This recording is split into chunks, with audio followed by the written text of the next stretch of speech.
Shri Gurubhyo Namaha. A very warm welcome to this final concluding session of this weekend's Weekend with Wisdom. And today we have with our guest again. I welcome Dr. Jayakumar ji on the show. And before I introduce him to the audience who have not joined the earlier session, let me begin with a small prayer. सदाशिवसमारम्भां शङ्कराचार्यमध्यमाम् अस्मदाचार्यपर्यन्तां वन्दे गुरुपरम्पराम् ईश्वरो गुरुरात्मेति मूर्तिभेदाविभागिने व्योमवत्व्याप्तदेहाय श्रीदक्षिणामूर्तये नमः भारतीकरुणापात्रं भारतीपदभूषणं भारतीपदमारूढं भारतीतीर्थमाश्रये विद्याविनयसम्पन्नं वीतरागं विवेकिनं वन्दे वेदान्ततत्त्वज्ञं विधुशेखरभारतीं श्रीगुरुभ्यो नमः हरि ओम्. Dr. Jayakumar ji is the founder of Arsha Seva Kendram Coimbatore and Arsha Vidya Satsanga USA, and he is also the initiator founder of Indian Historical Awareness and Research USA. He had graduated from IIT Madras in 1985 and worked in the chemical industry field for 25 years. And inspired by Puja Swamiji Dayananda Saraswati ji, Dr. Jayakumar ji has studied Vedanta and Sanskrit since 1996. And when he was in US, he established several Bhagavad Gita study chapters and Vedic heritage programs for children in Houston. And he also engaged actively with various Hindu organizations on community service projects, including rehabilitation of Bhutanese refugees. And through IHAR, he's a co-founder of it, which was involved in exposing the blatant anti-India narratives, resulting in the publisher withdrawing a 10th standard social studies textbook in 2015. In 2010, Dr. Jayakumar was recognized by the Hindu community of Houston with the award, Anil Chopra Unsung Hero Award. And after 30 years in US, Dr. Jayakumar finally returned to India in 2015, and since then he's based in Coimbatore, and he spent 2 years full time in the Swami Dayananda Saraswati Ashram, and after that he has been teaching Vedanta and Sanskrit and giving various talks, motivation talks, life lessons to professors, teachers, parents, and students. And he founded this Arsha Seva Kendram, a non-profit trust, and with 15 faculty members, the trust is conducting over a dozen online courses, including Bhagavad Gita, Kathopanishad, and the college quality level Sanskrita courses, and provides education and subsistence financial support to over 60 underprivileged children, and leads a grassroots temple revival program in Tamil. So we have with us a multifaceted personality who is involved in not only intellectual, spiritual, as well as social work on the various fields. And we are very glad to have you here, sir. We're very fortunate to have you here, Jayakumar ji. And with this very brief introduction, I request Jayakumar ji to start his session, the final concluding session on Kathopanishad. Please go ahead, sir. Thank you very much, Nitinji. And Nitinji himself is a thinker, debater, is an author of several books, and some books in the pipeline is what I hear. And so very happy to be here at the last session of this series of talks on Introduction to Vedanta.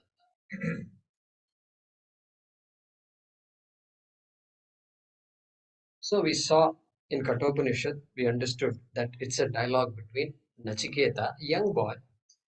I keep saying 5-year-old because Amaradasa, who wrote a book called Maniprabha, a commentary of Kathopanishad, independent commentary, says that Nachiketa is Panchavayaskaha, Therefore, I said 5-year-old. Some other Acharya says 8 years, 9 years, etc. But the point is a young boy who who is highly mature. So his age actually doesn't matter as long as we know it's just a boy, growing up boy. That's who he is. And thanks to him, we now have this Upanishad in front of us that we can study. So in the last session,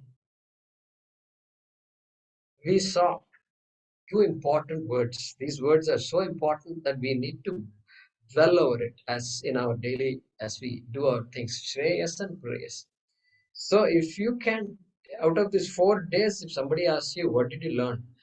If you can even pick up these two words, Shreyas and Preyas. I understood that this Dharma Artha Kama is Preyas and Moksha is Shreyas. That much if you can pick up from this, I think that will take us a long way. Because once you pick up those words, then the rest will all follow. What is the rest? Preyas is Karma Marga, means driven by Karma. Karma requires a karta, an agent. Okay. An agent. It requires a karta. To do something, a doer is needed. We don't ask all these questions. We take these things for granted in our daily life. But when you come to Vedanta, all these things are questioned. Nothing is taken for granted. And so this Preyo Marga involves karma, activity. And then that activity itself implies there is a karta, there is a doer behind each action, each activity. I did it. I did it. So look at my resume. It's all my job. It's all my only. My things are all there on my resume. Everybody has a resume. Okay. What something or the other we have done.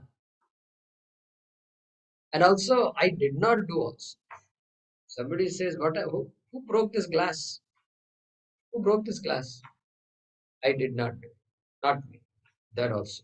What I did also, Karta is involved. What I did not do also, Karta is involved, right? And so this Kartrutvam is critical. Then what happens? Vedanta comes with a grand view that Atma is not a Karta, and because Atma is not a Karta, but I take myself to be a Karta, Vedanta says this is where the problem lies. You say you are struggling and this life is a struggle, etc. Life is a struggle. Why life is a struggle? Vedanta drills it all down to this ajnanam, lack of or absence of knowledge of the fact that I am Atma and that Atma is Akarta. This much, if we can take with us message, I think we can continue to learn Vedanta further. Tell me more about this Akarta. Tell me more about Atma. Like that, we can pursue this study. And therefore, Atma Akarta, whereas Preyas Atma Karta. I made a mistake by taking Atma to be Karta. Ankara is there, personality is there, individuality is there, things to do are there, therefore I do stuff. Artha, Kama and all are there, so I get all those things. So Karta. But Karta is based on what? Avidya. Yamadharma Raja said, Avidya yacha vidya, vidya yacha, what is it? Avidya yacha vidyeti jnata. The Avidya. Avidya is what makes me a karta, which then creates kama, a desire for security, etc. And then I go after it. So karma, I do, then karma phalam. Karma phalam means punarjanma. Punarjanma again cycle repeats. Avidya, kama, karma, karma phalam. Avidya, kama, karma, karma phalam. Avidya, kama, karma, karma. This is called samsara. How do you get rid of the samsara? Why do you want to get rid of the samsara? Well, the samsara seems to be a lot of up and down. If it is always up, I'm happy. No, nothing wrong with that. It's good. I don't mind living a life like this. Next Janma also, if it is like this, I'm okay with that. But generally, the ups and downs are always there. And so, I don't want this kind of life. If we say that, Vedanta will come and say, you know what? This body, it's a product. It has some properties. It has a particular lifespan, and life itself means, you know, body has to be maintained. Food is needed. Disease will come. Then health will come. Then again disease and health, and so on. And then aging is there, and then dukkha and sukha experiences, constant experiences, either pleasant experience or unpleasant experience. Vedanta says the experiences cannot be removed because that is the nature of the body. Pain cannot be removed, but guess what? Pain need not be sorrow. I'm in pain right now, arthritis, this, that, all joints are aching. All joints are aching. Painful, yeah. That is acceptable. Do whatever it takes to relieve you of that pain. But I am sad. I am sad is very different from I am in pain. Vedanta says that. That sadness I can remove, says Vedanta. By removing this ajnana, sadness will go away. Okay. This is the thesis of Vedanta. So this much we have studied so far. So avidya for prayers, vidya for shreyas. Since I want vidya, my pursuit is going to be shreyas going forward. And so this much introduction Yama had given to Nachiketa. Okay. Then Naisha Tarkena Matirapaneya. This was the mantra we studied in the last session. Okay. There only we talked about science versus Vedanta. Yama is saying pure science cannot be used to figure out what I am going to talk about. Pure science cannot be used to figure out what I am going to talk about. Figure out that Atma is Akarta, Atma is full, complete, Atma is Brahma. Jiveshwara Aikyam cannot be figured out through science. Naisha Tarkena Matirapaneya. This much Yama made a statement. And so there is a wall between science and Vedanta. Very interesting topic it is. Okay. So those who are interested in this, you let me know. You can contact me. My email address is jayakum108, jayakum108 at gmail.com. Okay. So we have to know, because the clearer we are about these topics, the more emancipating it is. The freer we become. We become free by knowledge. Knowledge just liberates us. Okay. And so that topic we saw in the last session. And he continues. A few more mantras, Yama continues. Then what happens? Nachiketa steps in. Okay? Steps in and he makes another grand statement, which we are going to see shortly. Okay, let's read that. Let's read that. It's number 14. Okay, let's read that.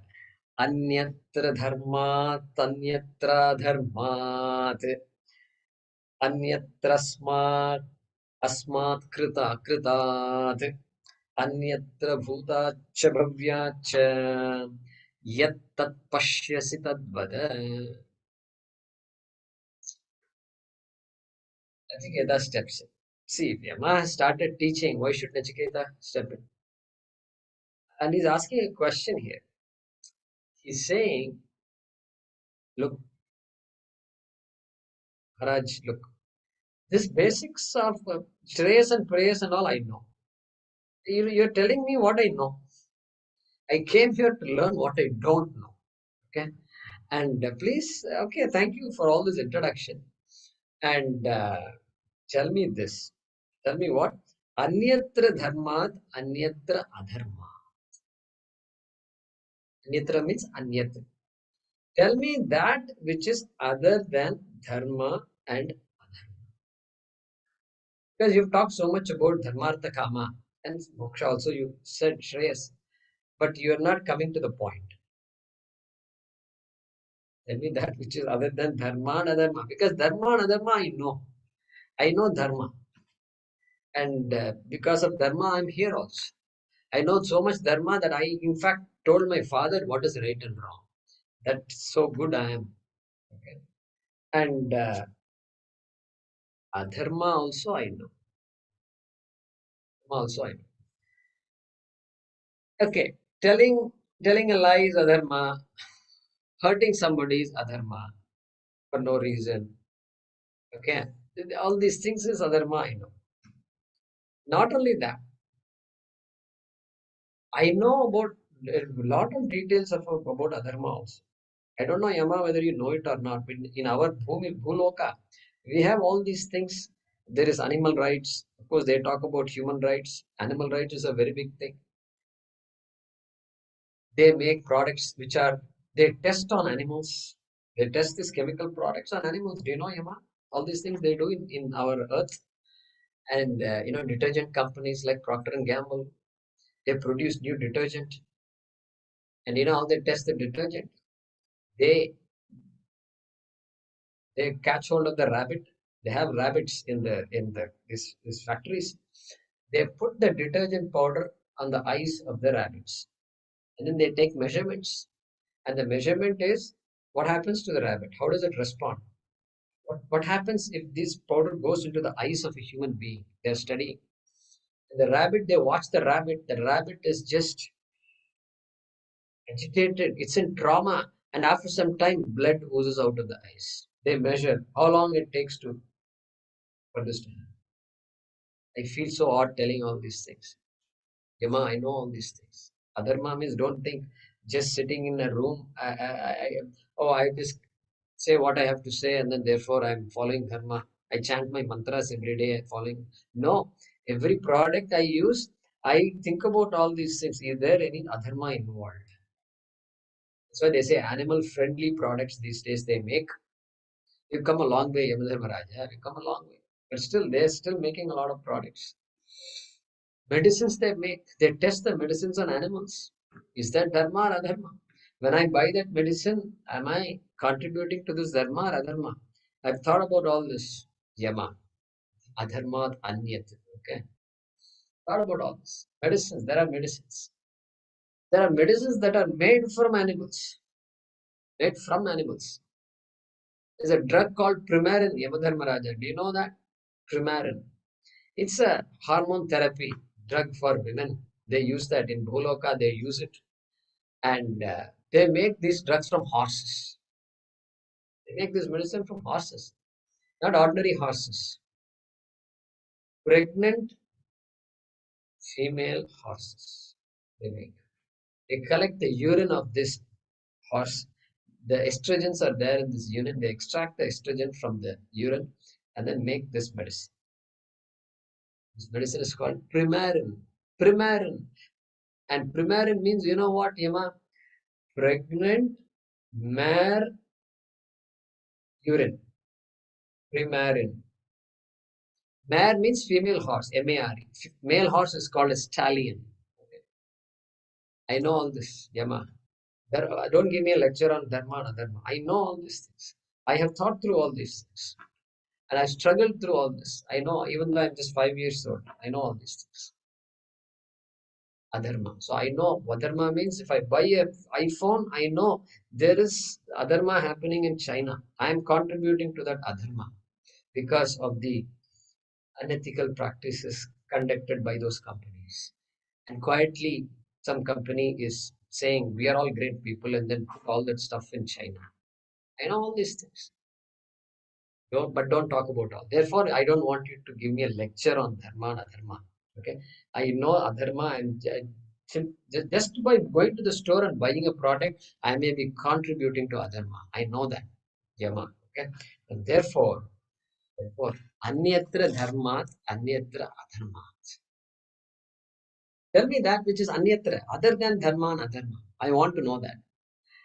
This statement is so important that Shankaracharya quotes it as a definition for Atma. Atma is that which is other than dharma and adharma. Whatever definition you give for dharma, whatever definition you give for adharma, we work for this. And Atma does not have any guna at all. Tell me that. Okay? Look at what statement he makes here. Okay. And so then he says, Anyatra asmat kritat akritat. Okay. Kritat akritat. Krita means karma phalam. Krita means karma phalam. Is punyam papam. Whatever I want is krita. And akrita. Akrita is a means to get that. Sadhanam to get that punya phalam is called akrita. Therefore, akrita krita means what is he saying? Tell me that which is other than cause and effect. Look at his thinking. Cause and effect. The entire world is can be. What is the science study of science? Science is the study of cause and effect relationships in this world. Correct? We can say that. Why? Medicine is a study of diseases, cause and effect. What caused this disease? Okay, so how do I remove the disease? If I do this antibiotic, then I'll take away the bacteria. Then, if the cause is gone, the effect also will be gone. Cause effect. Good health. You need to take more fiber. Why? For fiber, then better digestion, this and that. Cause effect. Cause effect. Any product made from pot onwards. Pot. Look at this. The small pot. We talk of iPhones and all that. Why talk about iPhones? Let's use the example given by our rishis. Pot. Pot is a product. Effect. Karyam. Karyam is a technical word used in Vedanta to refer to a product called a pot in this case. What is the cause of this pot? Two causes are there for this. One is there must be an intelligent being called Nimitta Karanam, a pot maker whom we call. That person knows this is exactly what I want to make, pot, and I want it to be of this particular size, this size. Once he has idea, then he still can't make it unless he has something called material. The material is clay. This is a clay pot, not a plastic pot, clay pot, and he gets that material, and then he shapes it into a pot. Cause effect. Effect is pot. Cause is what? Any number of causes, which is all summarized, collapsed into two types of causes: maker and material. Maker in Sanskrit is called nimitta karanam. Material in Sanskrit is called upadana. This boy is saying, tell me that which is other than cause and effect. Means what? What is this boy? In this boy's question itself tells us he knows so much. Cause and effect. Tell me that which is other than cause and effect. That's what he's asking. Means what? Tell me that which is not subject, which is not a cause of anything, and which is not produced by anything, which is not an effect. He's driving Yama to, forcing Yama to answer about Atma. He's driving Yama to Atma by giving these boundaries. Cause effect. If you take cause and effect out, there is nothing you can talk about, because anything you talk about is based on cause effect only. Okay? Anyatra kritat akritat. Okay. Then again, anyatra bhutat cha bhavyat cha. Okay, I'm reading number 14th mantra of the second vali of the first adhyaya. Okay. Now, bhutat, bhutal, no, uh, bhutakalaha we know in Sanskrit is past tense, right? So bhutat, that which is different from the past, bhavyat cha, future, different from past and future. What about present? Shankaracharya adds present tense also, you should add here. It's just a mantra. So Bhuta and Bhavya is a upalakshanam for all time. That which is different from past, present, and future. That means what? Trikala titaha. Tell me that which is independent of time. This is too bold a statement.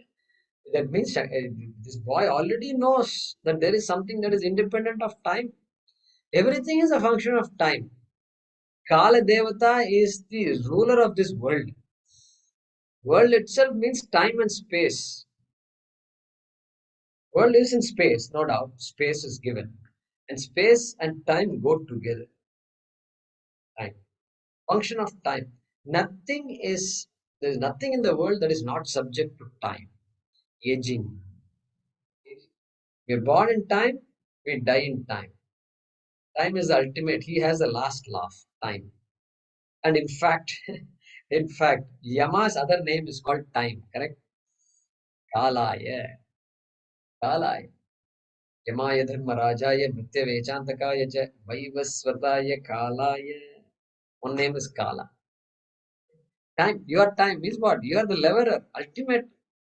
You when the time's up, he's the one who says time's up. Time's up. Your time is up.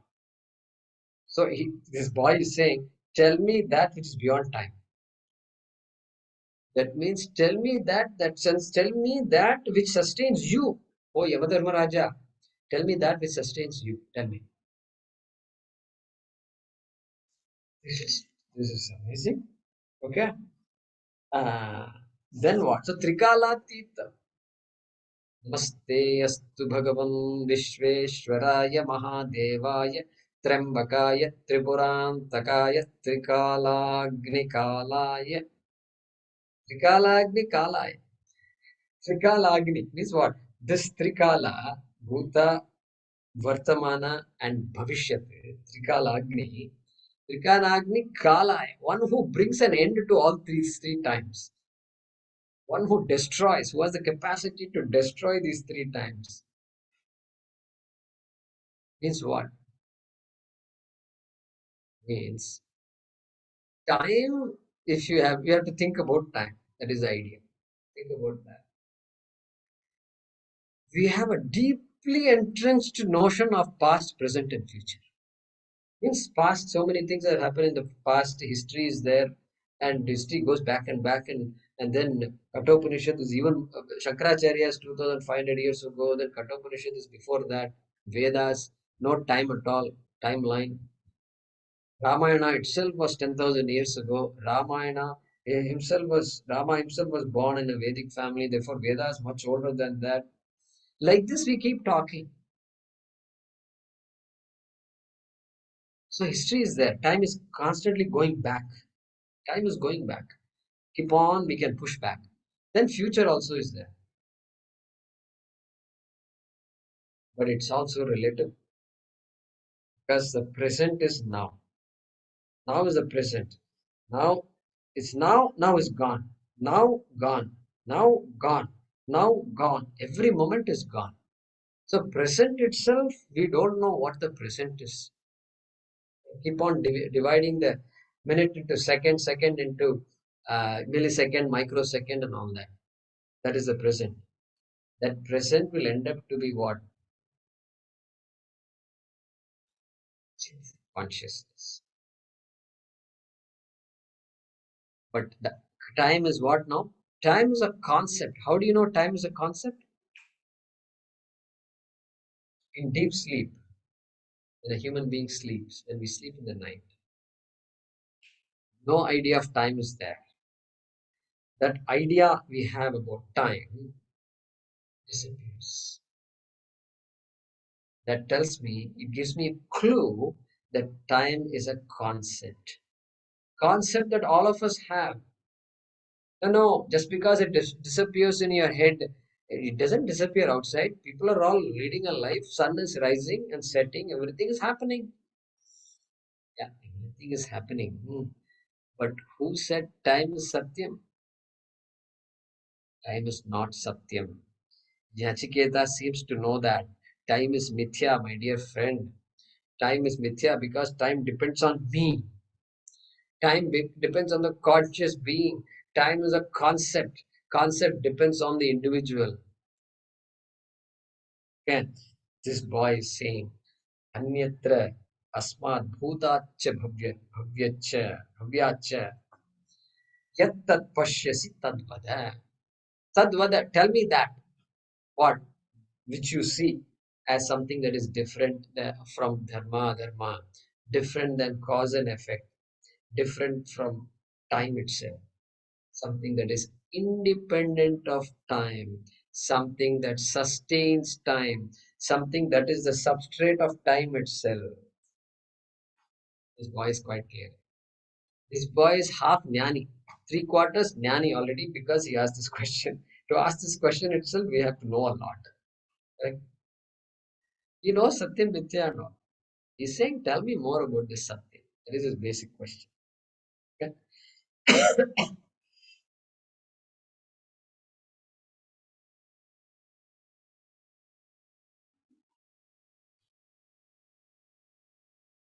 Then there is a beautiful, in number 15,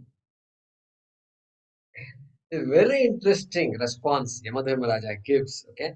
Sarve Vedaha yat padam amananti, tapamsi sarvani cha yad vadanti, yadichanto brahmacharyam charanti, tatte padam sangrahena bravimi.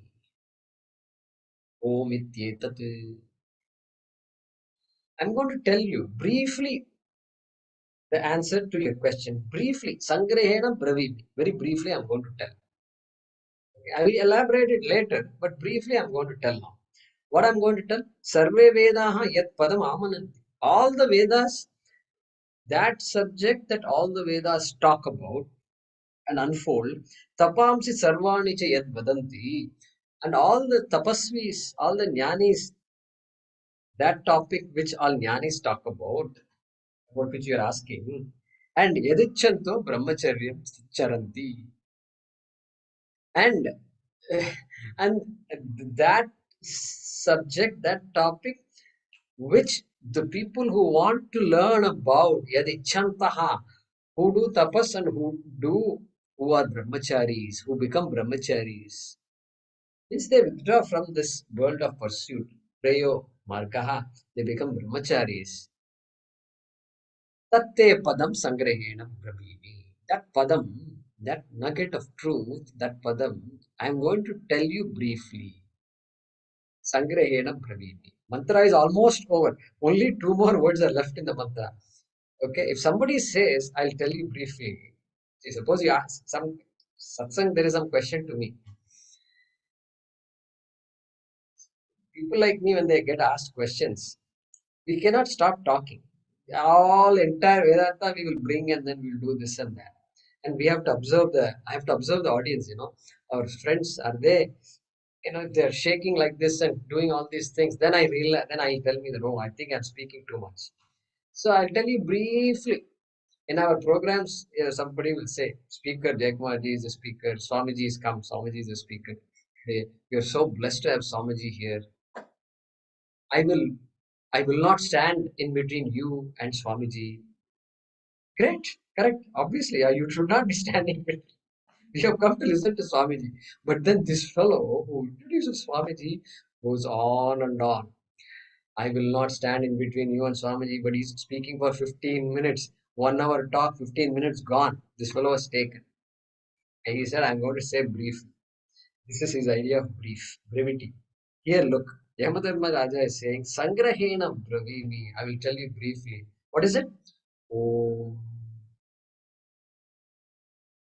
Iti etat. Iti etat is not part of the answer. Om iti etat. That question that you asked, Dharmat Anyatra, Adharmat Anyatra, it is Om.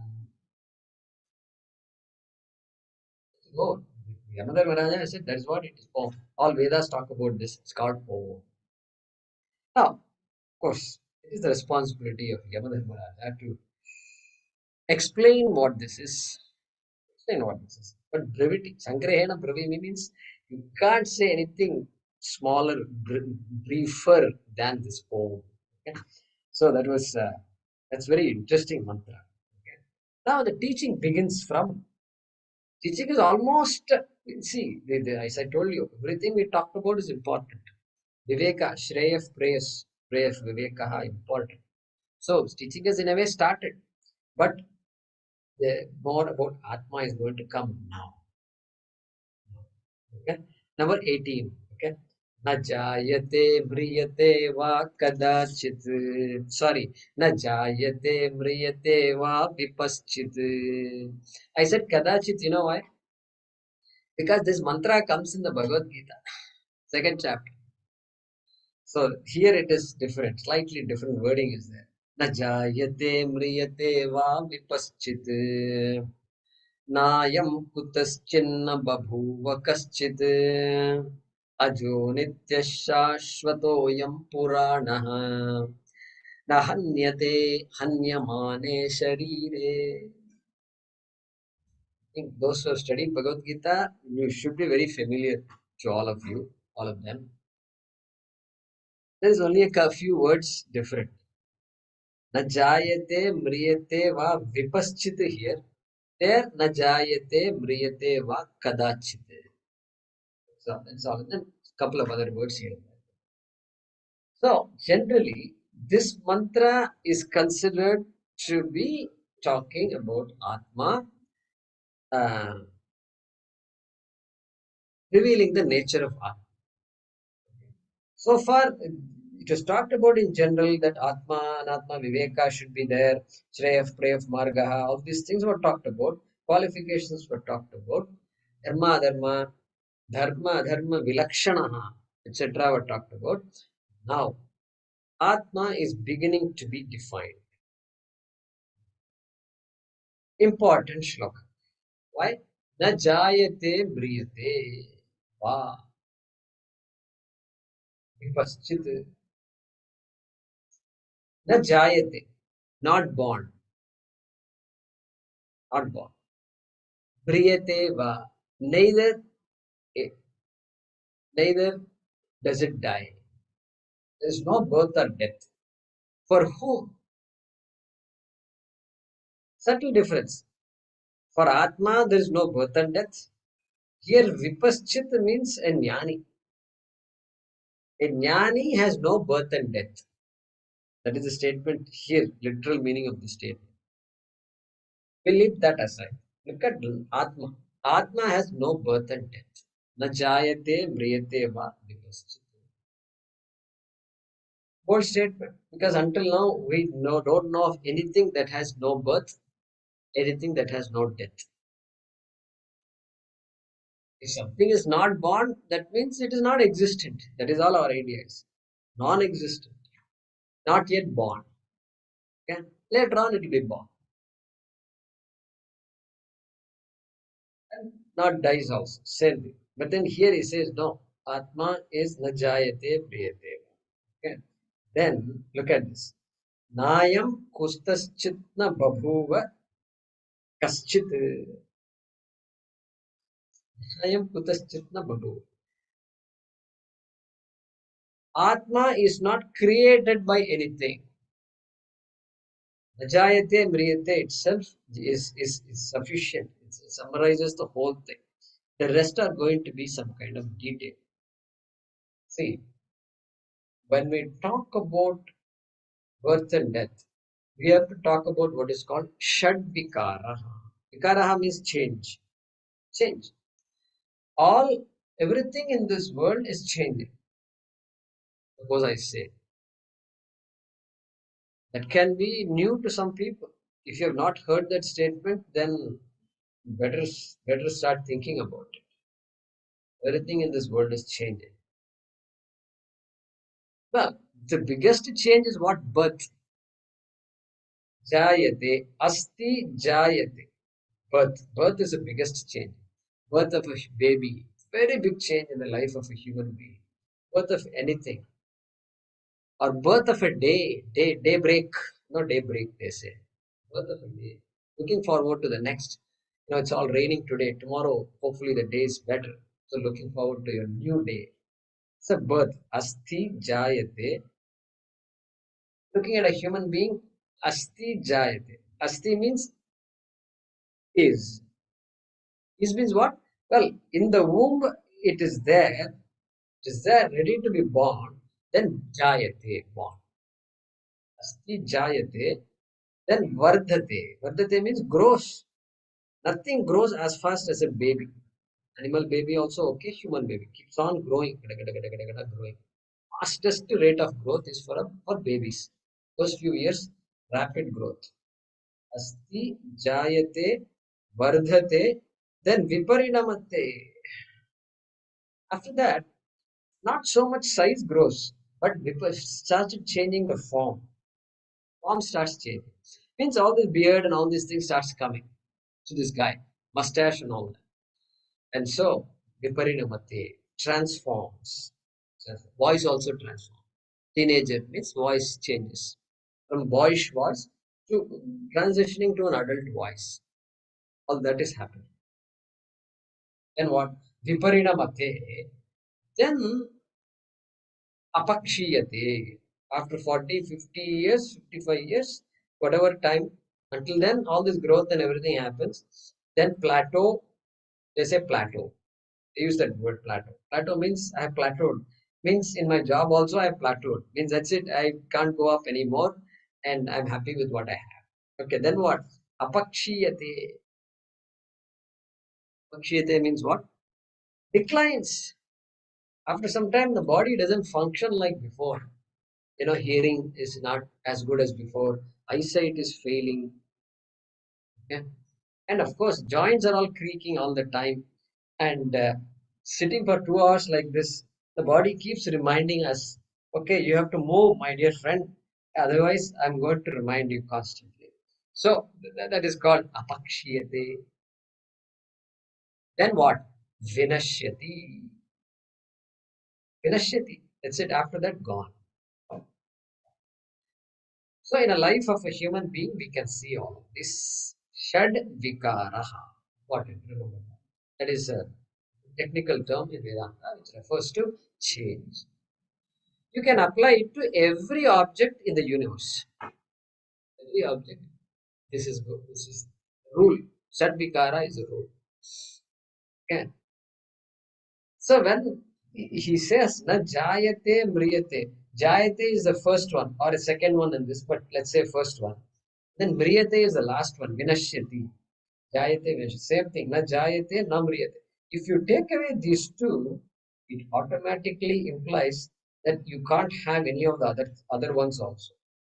Jayate is taken, namriyate means it automatically implies Shad Vikara Rahitaha, free from all these sixfold transformation. In fact, the name for universe, the name for this world in Sanskrit is what? Jagat. One name is Jagat. Jagat, if you look at the definition, Jayati or Jayate Gachati iti Jagat. Ja is for born. It is born and then it goes away, dies away. Anything, the world is constituted by things that are born and goes away. Therefore, the world is called Jagat. World also is like that. World is born, and our Shastram talks about Pralaya and all that. The world will disappear, completely disappear. Okay. Therefore, Jagat. And Vedanta, the message of Vedanta is encapsulated in that word Jagat itself. Some one part of the message anyway. So then what? Ayam kutaschinna babuva kaschit. Nobody created Atma. Okay. Neither did Atma create anything. Nobody created Atma. Neither Atma created anything. Neither Atma created anything. Atma is just of no use. You cannot create anything. Neither you can create Atma also. That's what he's saying here. Ajo nitya shashvatoyam purana. Ajaha.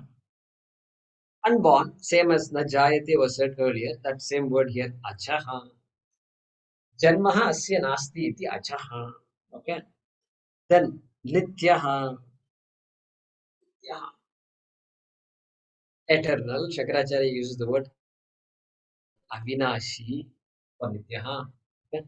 Then shashvataha ayam purana. Shashvataha. Asti jayate vardhate viparinamate.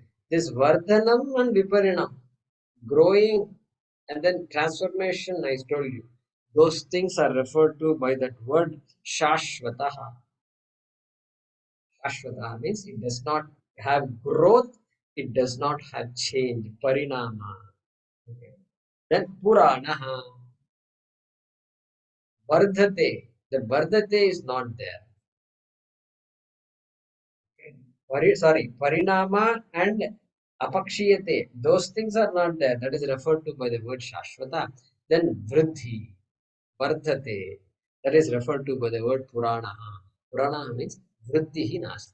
So basically, this mantra is saying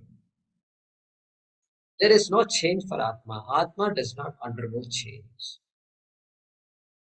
Atma is not born, it will not die, and it doesn't change at all. It is what it is. It was, it is, and it will be. This is called Atma, he says. And the Hanyate Hanyamane Sharire. Like that he concludes. He says, Sharire Hanyamane Sati. When this body falls, when the body, when this person Jiva dies away, then what happens? Na Hanyate. Atma doesn't die. Atma continues. Answering your question here, Nachiketa, tell me what happens after death.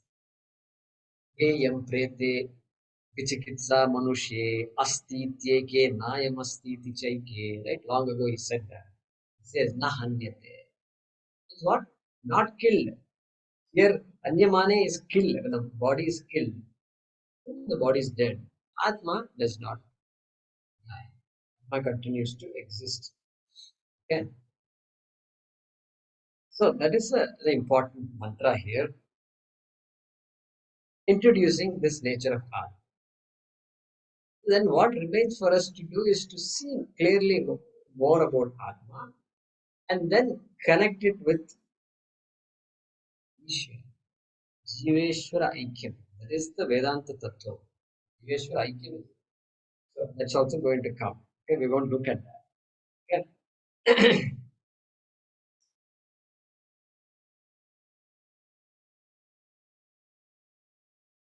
Before he unfolds that, in 23 there is a beautiful shloka.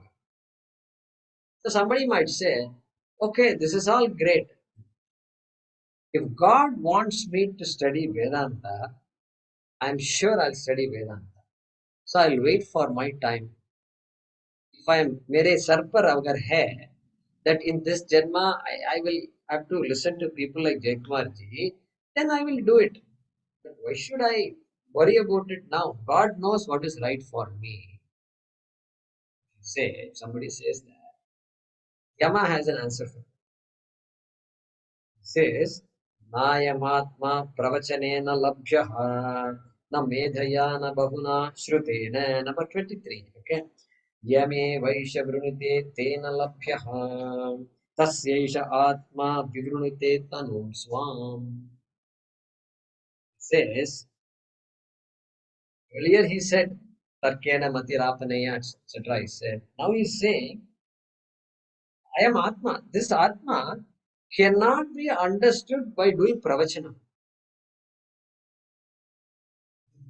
He is a very interesting man. He says, don't think you're given talks at all these places, therefore you are going to become a jnani. No, na pravachanena labhya, na medhaya, na bahuna shrute. Saying I listen to Vivekananda, Dayananda, then Sarvapriyananda, all these things you can keep on talking. You listen to any number of people, but that is not going to get you this Atma. He says, Yam eva eshaha vrinute. Yam Atmanam. That Atma, only the person who chooses to know Atma, vrinute, that root vru is very, very important in our Vedanta Shastra. Vru. Vru means to choose. The initiative must be taken by each of us, each individual. Each individual must say, yes, I have understood the difference between Atma and Atma, difference between Shreyas and Preyas. And therefore, I want to pursue Shreyas. And therefore, I want to know about Atma. Yame Vaishya Vrinute, Tena Labhyaha. Only by that person, this Atma is gained. This Atma Vidya is gained. So waiting for God, God knows best. God knows best argument will not work here, my dear friend. That is what Yama is telling. And Naciketa, you have demonstrated that yourself. You have chosen to ask. If you didn't ask, I am not going to teach. Yama will can figure out what I want. This idea will not work. Even though I can figure out what you want. You have not asked. Therefore, how do I know? Therefore, and then Tasya Yesha Atma Vivrudite Tanumsva. He says, for that person alone, Atma will reveal itself. It's what? Any number of talks I can attend. But unless I'm clear about what I want, all these talks will be just some nice talk, very inspiring talk, etc. Then I'll go off my own business. Nothing will strike me at all as important. But the minute I begin to understand this, some viveka buddhi I use, and all these talks become meaningful. Meaningful, right? Yama is saying this. I think it's fantastic. And even in Bhagavad Gita, Krishna says that. Several places he says that. So, Udhared Atmanatmanam, he will say. Udhared Atmanatmanam. You have to help yourself, Arjuna. Udhared Atmana Atman. Atman, help yourself. Don't condemn yourself. Udhared Atmanatmanam. Natmanam avasadayet. Atmaiva Hyatmano Bandhuhu, etc. He's going to say, only you are your best friend. Help yourself, he says. It means what? I have to take the initiative. I can't surrender that to somebody else. People will have good intentions, no problem. There are people who help me, no problem. But in this matter, where are the people? Manushyanam sahasreshu kaschid yadati siddhaye. Among thousands of people, there is one person who thinks about Atma and looks for a way to understand Atma. Therefore, there is nobody around me. Because I am one among thousand, and nobody is going to come. So you have to help yourself. Nobody is there to help you. Logically, I think we cannot follow. Okay? Then, then look at another beautiful mantra he's going to say. He's going to now reveal this Atma, helping us understand this Atma, how to approach. Suddenly, you can't talk about Atma. You have to slowly remember what I said. I am confused about myself. I've taken the body as myself. Then I also understand, no, the body can't be myself. Body is inert. It is jadam. It doesn't know that its body is overweight. Body doesn't know. I know the body is overweight. That means that I has to be different from this body. You can't talk to the body. Body is body. That's it. Therefore, look at this mantra number. Next, Valli 1.3. Third mantra. These 2, 3, and 4 are very important mantras. I will explain why it's important. Okay, look at this. You can chant along with me. Atmanam rathinam vidhi shariram rathamev tu buddhim tu sarathim vidhi manah pragrahamev cha indriyani hayanahu vishayansteshu gocharan atmendriya manoyuktam bhoktetyahurmanishinaha. Here, there is an imagery. Yamadharmaraja is presenting a chariot. Visualize a chariot. That is the example here. That's all he's saying. Saying, Shariram Ratham Evatu. This body is there, human body. Think of that as a chariot. Chariot. Because those days, the main vehicle is chariot. And so, otherwise, today they would have said something else perhaps. But chariot. Alright, chariot I can imagine. Shariram Ratham Evatu. Then what?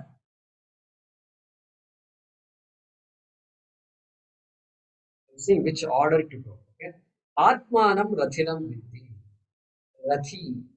Rathinam Vidhi. Rathi means the owner of the chariot. The one for whom the chariot is made for, that person is called a Rathi. So Atmanam Rathinam Vidhi means think of the main, the owner of the chariot, the Swami, Ratha Swami, Arjuna, right? That who is for whom who is going to use this chariot, and that person is what? Atma. That is Atma. Body is chariot. The owner of the body is the Atma. Okay, Ratha Swami is Atma. Then what? With him to Sarathim Vidhi. Ratha is always going to have a charioteer. He's the one who is going to do this. That he's going to do. And so he's going to drive the horses. So that's charioteer. Sarathi is who? Buddhim to Sarathim Vidhi. Buddhi, the intellect. Consider this Sarathi to be the intellect. Consider the intellect to be the Sarathi of this chariot. Okay, got it. Then what? Manaha Pragraham Educha. Pragraham means reins. This the threads, the ropes with which the charioteer pulls the horses, holds on to the horses, is called reins, called Pragraham. Let Manaha, mind, consider that to be the mind. Intellect is charioteer, then the mind is all those ropes. Okay. Then what? Indriyani Hayan Ahu. Indriyani. What about sense organs? After mind, we have to come to sense organs. So these 5 horses. Now you have to imagine 5 horses. Because there are 5 senses. Mind is covered, buddhi is taken up. So 5 horses are there. These are all 5 senses. Indriyani Hayan Ahu. Then Vishayans Teshu Kochara. Then the objects of this world, all objects, any object, is what? Are the objects of these horses. Wherever the horses go, that those things are all Vishayas of this world. Vishayas, which the sense organs will pick up. All forms, eyes will pick up. All smells, nose will pick up. All sounds, ears will pick up. Those things are all those objects of this world. Anatma, world of Anatma, is the outside world, which the horses will pick up. They should go around. Vishayas, the horses will seek out. Okay. Then what? Atmendriya Manoyuktam Bhaktetyahur Manishi. This composite thing that I just described to you in Naciketas, which is the chariot, the horses, then the rope, and then the charioteer, who is a Buddhi, and then the Ratha Swami, who is Atma. That complex, that entire box, that entire put together thing, okay, including the chariot, is called what? Bhokta iti ahuru manishina. Bhokta, experiencer. Is that human being to which Yama is giving the name Bhokta. See, Karta, Bhokta. Doer, experience. These are 2 main things. These are the only things for a human being. Human being is an experiencer or a doer. In our language, these are the only 2 words we use. Fundamentally, though, we are all bhoktas. We want to be happy. And therefore, that desire to be happy is a primary desire. Desire to be free from sorrow, experience. Therefore, fundamentally, who are we? We are all bhoktas. Correct? We are all experiencers. We are looking for that bhoga. Sukham. Sukham is a bhoga. Therefore, we are bhoktas. But then, I have to do something to be happy. Therefore, I become a karta. So tell me, who drives what? Does karta drives the bhokta or bhokta drives the karta? Bhokta drives the karta. Bhokta demands the karta. Bhokta says, come on, I want to experience this. Karta says, salam, I'm ready at your service, sir. Karta is serving the bhokta. So here, that word bhokta is used for this human body, mind, sense, intellect complex. Right? So often we talk about this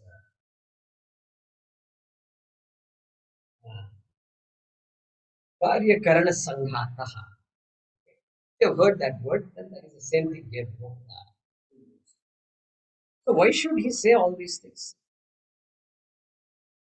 He's using this imagery to say, aha, you know what? Atma is different from the body. Atma is different from the sense. Atma is different from the mind. Atma is different from the mind. So it gives us the viveka. So it gives us the sometimes called Panchakosha Viveka. It's going to come later also. Panchakosha Viveka means I am not the body, I am not the mind itself. The idea that Atma. What is Atma if you ask? This is an introduction to the Atma. Through this Ratha Kalpana, imagery of the chariot, called Ratha Kalpana. Are you hearing some sound from here? Some noise? No noise. It's raining heavily outside. That's why I So it says that then he says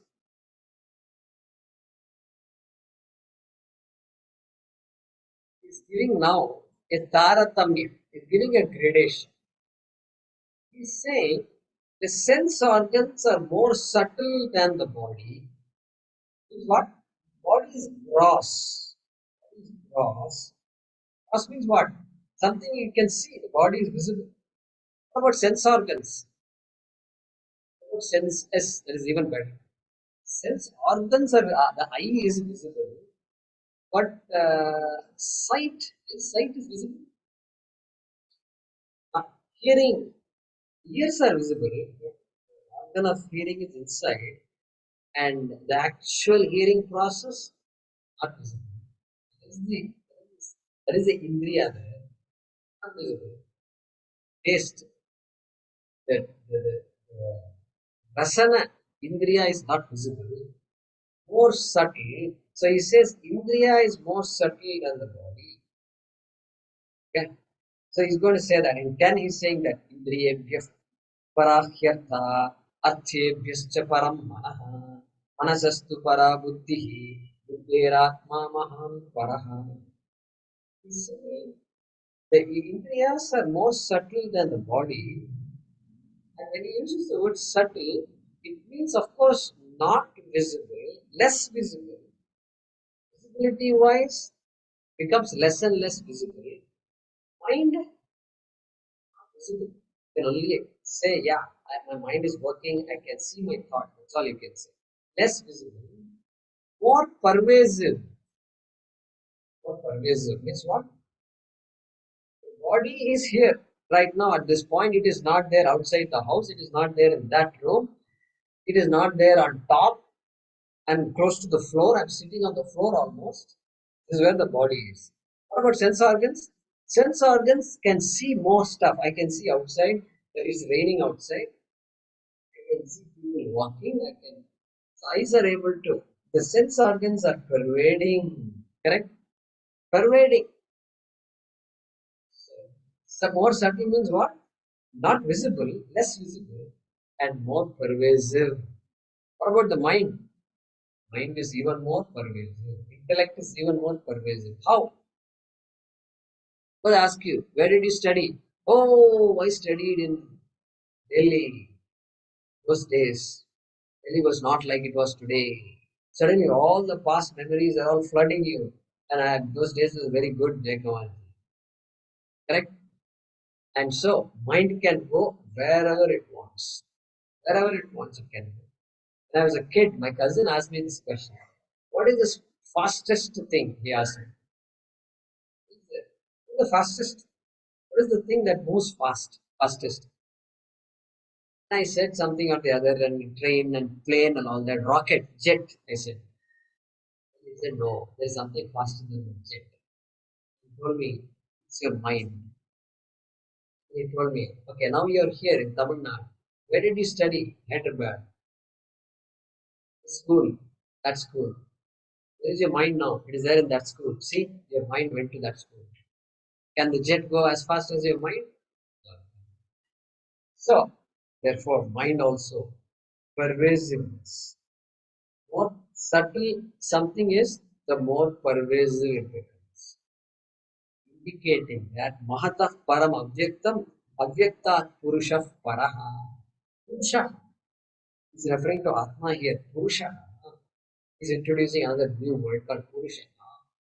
That Purusha is the subtlest, it seems.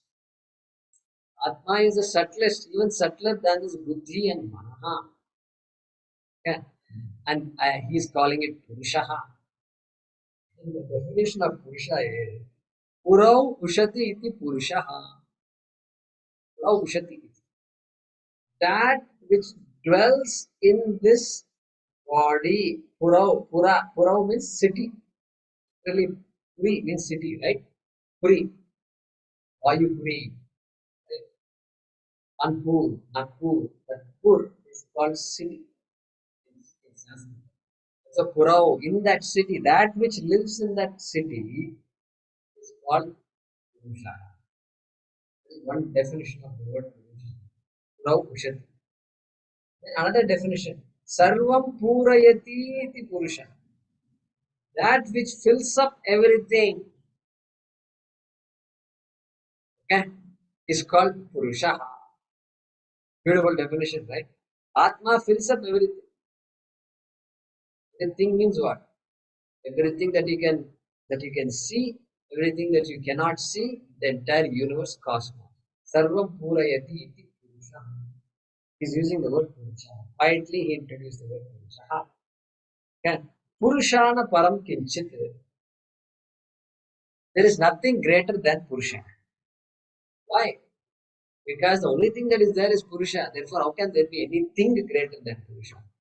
If there is something discrete, you can say, okay, this is big. Then there is something else that is bigger, you can say. No, there is no such thing as that. Okay. Then,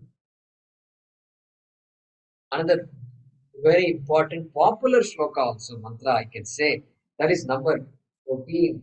He's now saying, UttiShTata jAgrata प्राप्यवरान् निबोधत क्षुरस्य धारा निशिता दुरत्यया दुर्गं पतस्तत्कवयो वदन्ति. Some of you may have heard this famous phrase, Uttishtata Jagrata. Now, those days, email was very big. Still also email is there. But those days, email was morning, they have to look at email.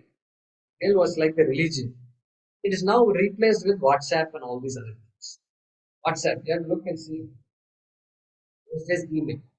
And in the email, there is something called signature. Signature. What? Every email you send, you can automatically append your name, whatever you want to say. Okay? You can put your name underneath. So you don't have to type your name in every email. It's called signature. And in that signature, you can write whatever you want. Like in WhatsApp, in the profile, they add some statements, some popular statements.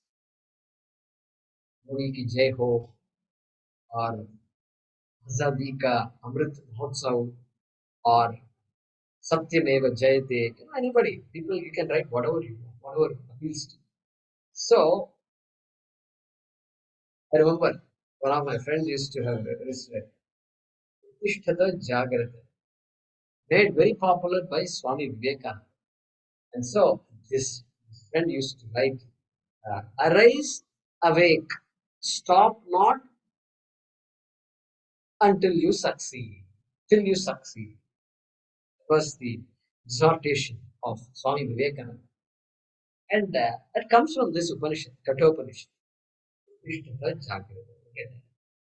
Satyameva Jayate comes from Mundaka Upanishad. Okay, Mundaka. And UttiShTata jAgrata comes from here. And he says, UttiShTata jAgrata. UttiShTata, get up. Literal meaning is get up. jAgrata, literal meaning wake up. Okay? Shankara doesn't give those meanings. He says, UttiShTata means Atmabhimukha bhavata. Means what? A. This Preyo Marga has Dharma, Artha and Kama.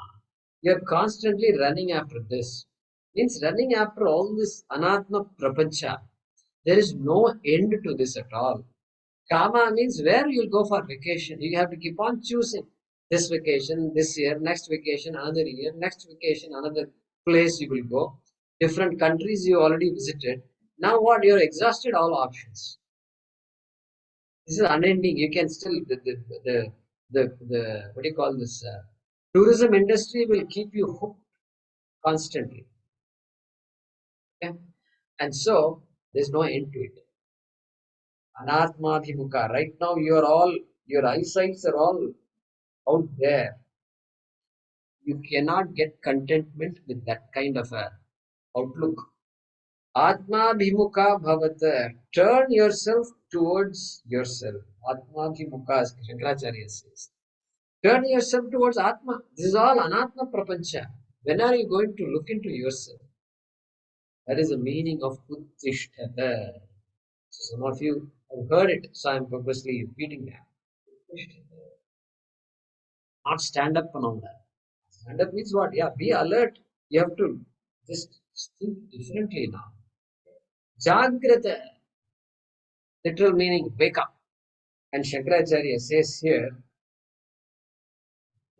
you see, Ajnana Nidrayaha Kshayam Kuruta.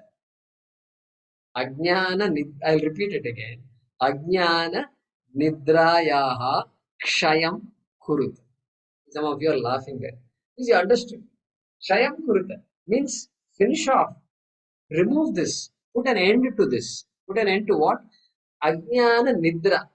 You are sleeping the sleep of ignorance. Put an end to the sleep of ignorance. How long can you be ignorant? You have been gifted with a buddhi. Only thing that differentiates you, the human being, from an animal is this buddhi.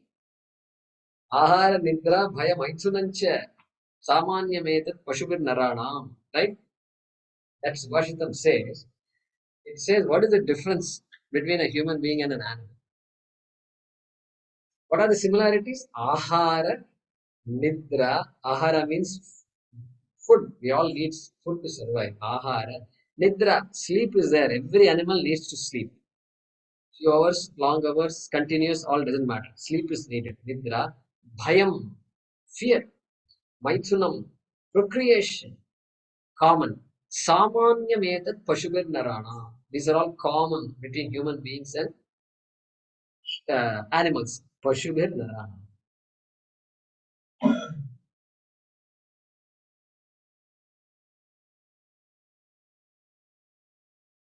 Samanya. Same. Commonality between the two. Then what? Buddhirhi tesham adhiko vishesha. The greatness, the uniqueness of a human being is buddhi.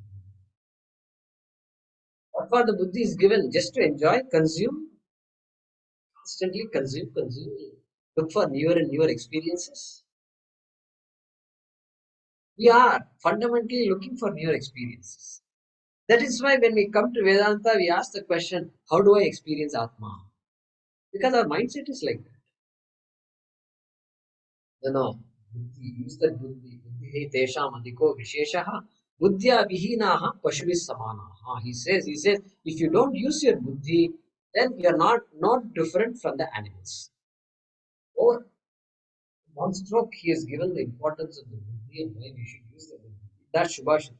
So, yahan par, UttiShTata jAgrata. jAgrata. Ajnana nidrayaha kshayam kurata. Put an end to this ignorance. You've been sleeping. For janmas, you've been sleeping. Come on, wake up. That is the meaning of waking up. Correct? Then, prapya varan nibodhata. Varan prapya. Shankaracharya comes to our rescue. Prapya, literal meaning gained. He says, Upagamya, having approached Varan. Varan means what? Literal meaning is some boon, something you want. Varan. Yeah, that's okay. Varan means Prakrishtan Acharyan, he says. Hey, Acharyas who can teach you properly. Having approached acharyas who are prakrishtan, meaning what? Brahmanishta Shrotriyas. Mundaka will tell us later on who is a guru, who is a Brahmanishta, and who is a Shrotriya. Shrotriya is one who has studied all the Shastram, Prasthana Trayam, Ityadi. And then who is a Brahmanishta? One who has understood that I am Ananyaha. Remember last class, Ananya Prokte Gatiratra Nasti. That Ananya is a Brahmanishta, one who is clear about it and unshakable vision is there. That fellow is a Brahmanishta. That person is a Brahmanishta. Therefore, having approached that person, Prapya Varan, then what? Nibodhata. Nibodhata means what? Avagachyata. Come to know. Because this is a matter to understand. An equation is a matter to understand. Suppose I say 5 plus 4 is equal to 12 minus 3. 5 plus 4 is equal to 12 minus 3.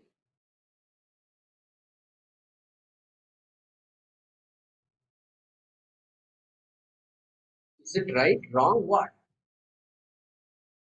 I will ask my teacher. What do you mean you'll ask my teacher?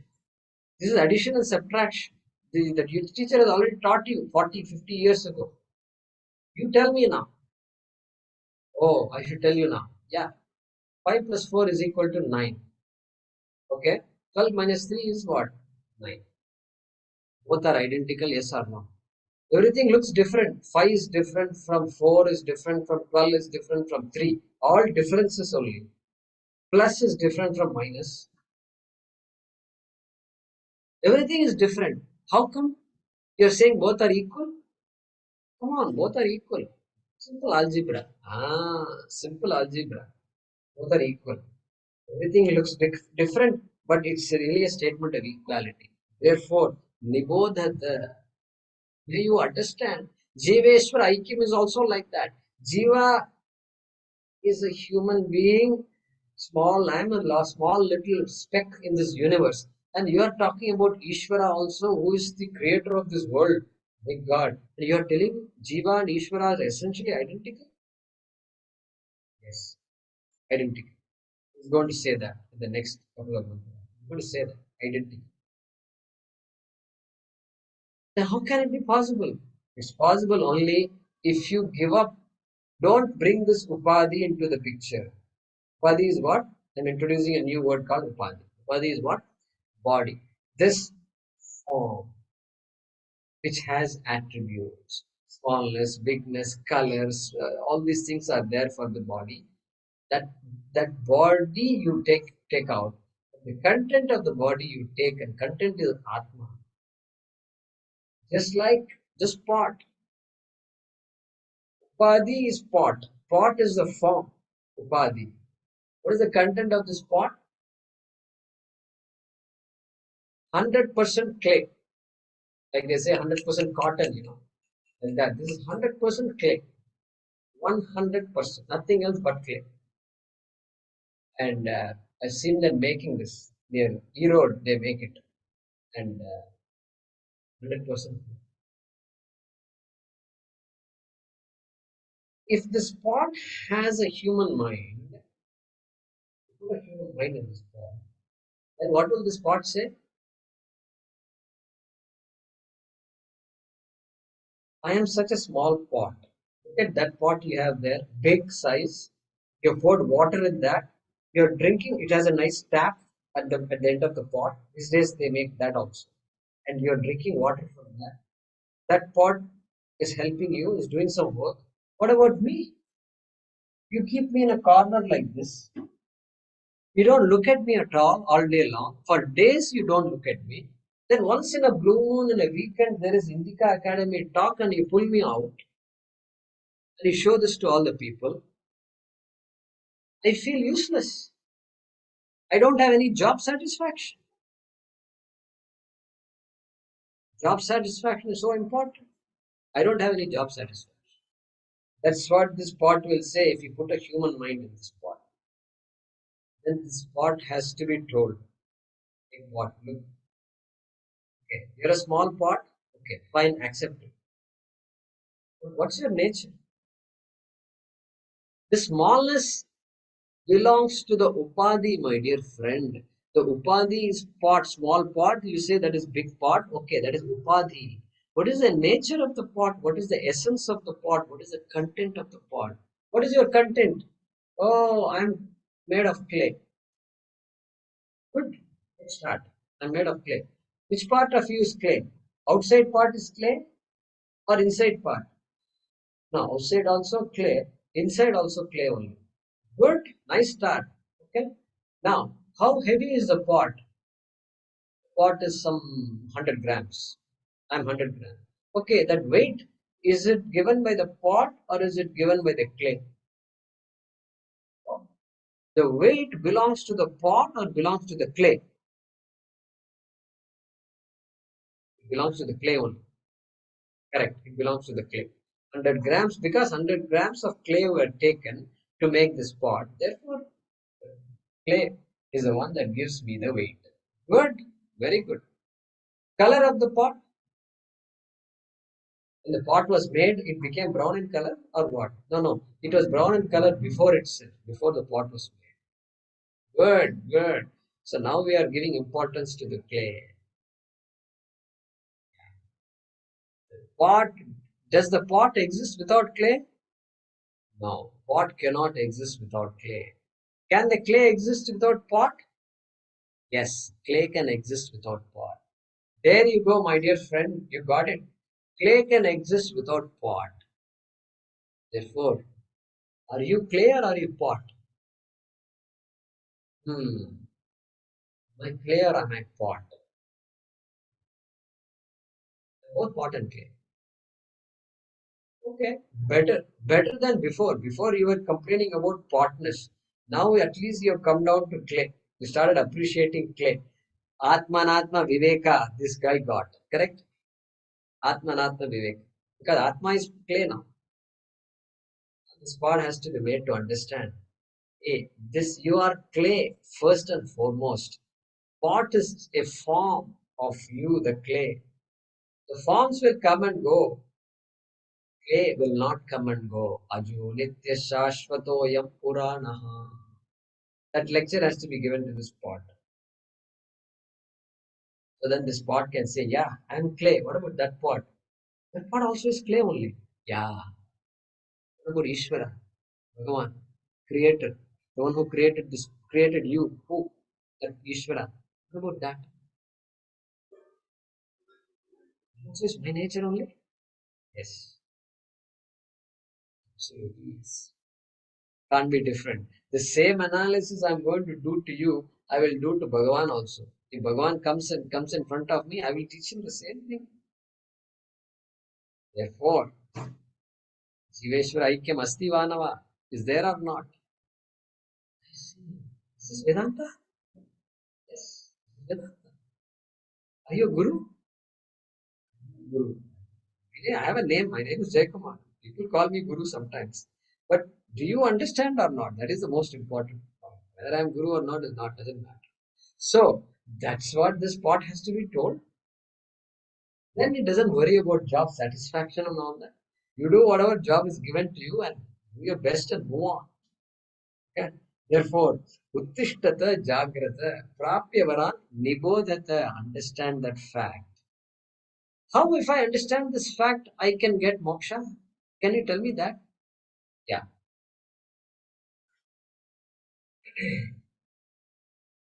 So, this man got up in the morning and was reading the newspaper. Somebody rang the bell. You know, in India, they will keep ringing the bells constantly. You may have watched sometime in classes when this happens. This thing happens. So we have to keep responding to them. They get something or the newspaper comes, milk comes. It's good, nice service. And so somebody came, he talked, etc. And then he finished off, he came back to his seat and then picked up the newspaper and he can't read it. And he realized, oh boy, where are my glasses? I need my glasses. Hey, where are my glasses? Did you take my glasses? Spectacles? No, I didn't see your spectacles. What do you mean you didn't see? I need it. I need to read the newspaper. Yeah, go somewhere you must have kept it. So he keeps running around searching, searching, searching. Searching for what? Searching for glasses, spectacles. And he goes around and people around him now figured out what the problem is.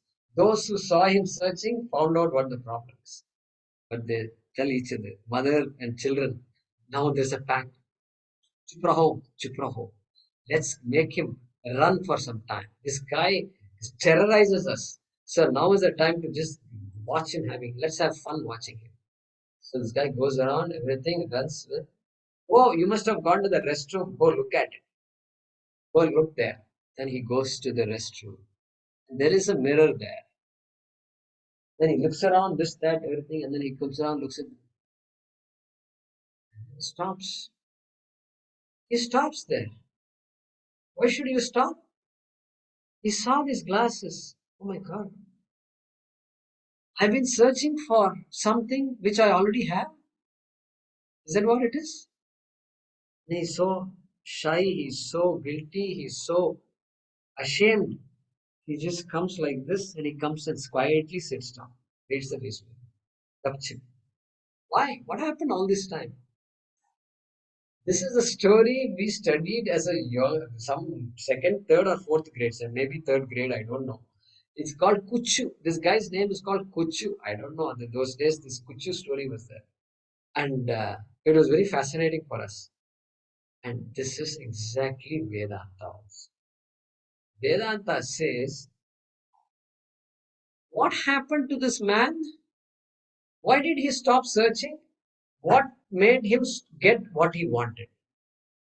What made this Kuchu get what he wanted? Karma, lot of effort. Did he call the cops? Did he hire some people to look for this?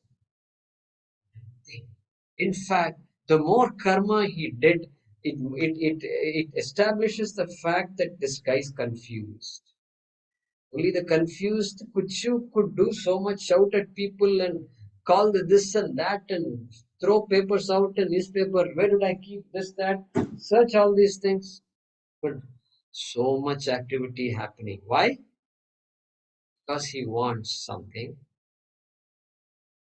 Ajnanam. Ajnanam of what? He is looking for Kuchu with glasses. He thinks he is a Kuchu without glasses. The Kuchu without glasses became the Kuchu with glasses. How did that happen? Lot of effort. Yogasana was done. Sirsasana was done. Nothing. Puja Parayanam. Nothing will help. What will help? Ajnana Nidra. He was in an Ajnana Nidra. He didn't know. He didn't know that I am complete, full and complete. I am the Kuchu with glasses. That knowledge, that knowledge is what stopped this pursuit. Therefore, now you can go back. Yama said, this Preyo Margaha is avidya. Why? Because it is the avidya of this knowledge of me being the possessor of the glasses. That avidya is what makes me run around and drive everybody crazy in the process. Then vidya, knowledge alone stops me from running around like crazy. Therefore, Shreya Marga is what? Backed by Vidya. Vidya and Shreyas go together. Avidya and Preyas go together. Okay? Therefore, what does he say here, Yamadharma Raja? He says,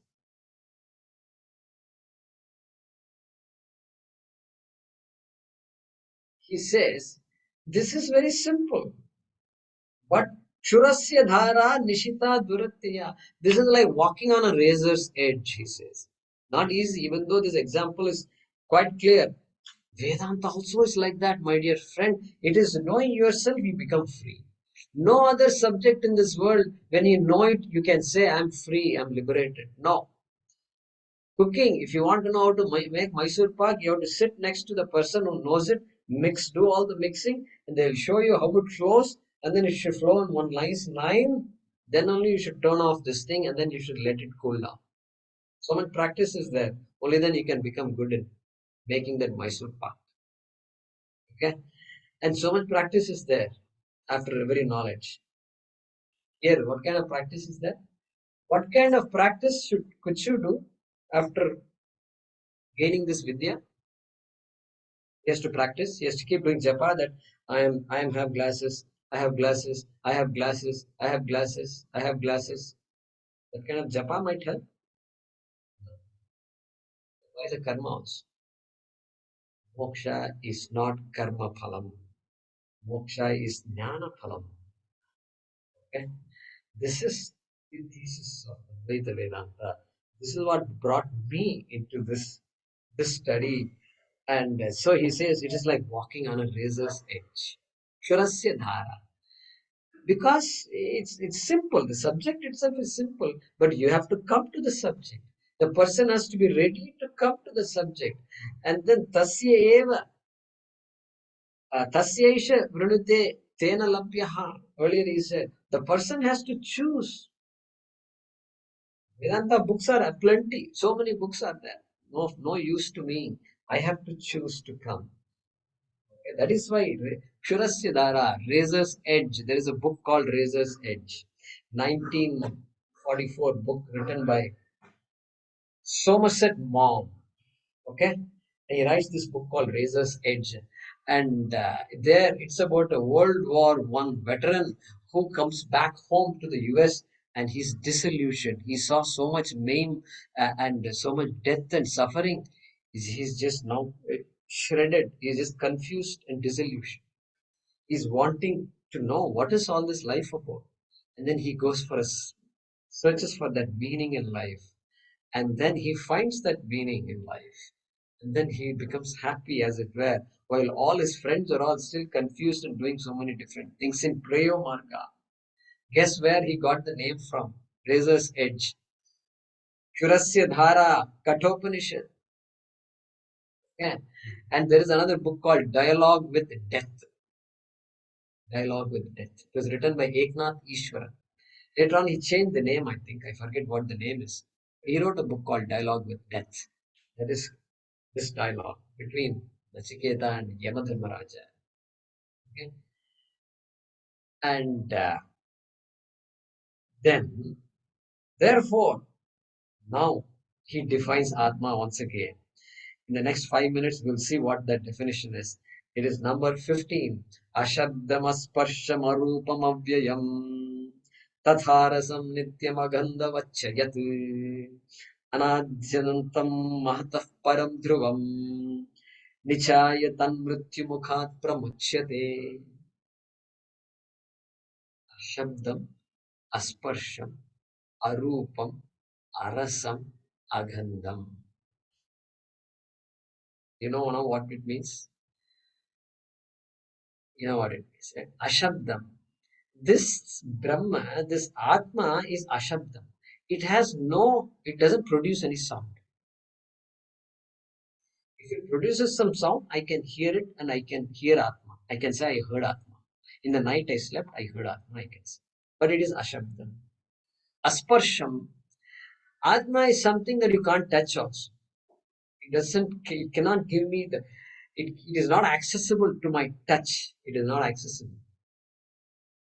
So I can't say I touched Atma. I would like to touch Atma. How can I touch Atma? You can't ask because it is asparsham.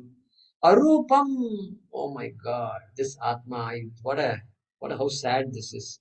I thought I will be able to see Atma. Mm-mm. Arupam. Atma is arupam. Even though Atma is all pervasive, it is arupam. I can't see it, not visible. Best example, Akashaha, space. Space is all pervasive. The entire universe is in space, really speaking. Space is not visible. Okay? Anyway, arupam. Then what? Avyayam tatha arasam nityam agandhavachayat. Arasam can't taste. Can you put a little bit of Atma in my mouth? No. Arasam. It doesn't have any taste. It is not amenable to your taste. And then agandhavachayat. It doesn't have any odor also. That's it. This is an anticlimax. You know why? Because every day we get up and we find something new to do. We've been having the same masala every day. Lord, what do we do today? We'll make some puliyodare or we'll go to the Chinese restaurant. We want something. Why? Something new. Something new to taste in the tongue. We're bored with all this. This boredom is there. Therefore, we're looking for something new. And now Vedanta. Oh, I'm so happy about Vedanta. Nice talk, Jayakumar ji and all. Then what? Atma is what? Ashabdam aspash. Oh, Brahma has no taste, no object, nothing. I can't experience Atma. No, you can't experience Atma because Atma is the content of you, the experiencer. Oh, is Atma. Yama is defining Atma. Anadyantam, Anantam. It is neither cause nor effect. It has no beginning. It has no end. Means it's infinite. Therefore, it is Nityam. Nityam means eternal. Only a finite object has a form and attributes, and therefore it is constantly changing. I can't even say I am the body. You know why? This body is constantly changing. What do you mean constantly changing? Yeah, previously I was this high, tall, now I'm this tall. Yeah, that is also change only, no doubt. But I'm telling you one more thing. Every day, the body produces 200 billion red blood cells.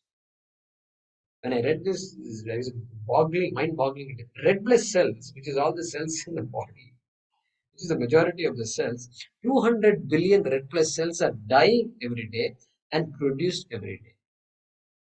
And there are some 38 trillion or 30 trillion cells in the body. So 30 times this thing 5, so that's another. So within 1 year, all the RBCs in my body will have been displaced, gone, dead, replaced by new RBCs. White blood cells lifespan is 14 days. Red blood cells lifespan is 120 days. What body are you talking about? You're saying this is the body that existed long ago? No, this body did not exist last year. Today's body is entirely different. They say only the brain cells don't die.